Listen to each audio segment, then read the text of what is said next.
ఒక మంత్రాన్ని చెప్తాను, జాగ్రత్తగా గుర్తుపెట్టుకోండి. ఈ మంత్రాన్ని సాక్షాత్తు పరమశివుడే వినాయకుడికి రహస్యంగా చెప్పిన నారాయణ మంత్రం. అయితే ఈ మంత్రాన్ని చెప్పే ముందు దాని వెనుకున్న కథ ఏమిటంటే, ఒకానొక సమయంలో దేవతలు మునులు కలిసి ఏ పని చేసినా విఘ్నాలు రాకుండా కొలుచుకోవడానికి ఒక దేవుణ్ణి ప్రసాదించమని వాళ్ళు కోరతారు. అప్పుడు శివుడు వినాయకుడికి కుమారస్వామికి ఈ ముల్లోకాల్లో ఉన్న 300 కోట్ల పుణ్యనదుల్లో స్నానం చేసి ఎవరైతే ముందుగా తిరిగి వస్తారో వాళ్ళే దీనికి అర్హులు అంటాడు. అప్పుడు వెంటనే కుమారస్వామి బయలుదేరి వెళ్ళిపోతాడు. కానీ వినాయకుడు మాత్రం తల్లిదండ్రుల చుట్టూ ఒక మంత్రాన్ని జపిస్తూ ప్రదక్షిణాలు చేస్తాడు. ముల్లోకాల్లో తిరుగుతున్న కుమారస్వామికి ఏ నది వద్ద చూసిన వినాయకుడే తనకంట ముందుగా కనిపిస్తాడు.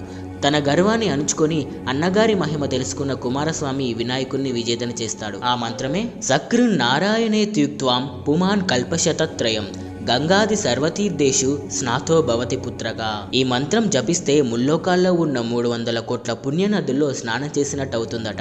ఈ మంత్రాన్ని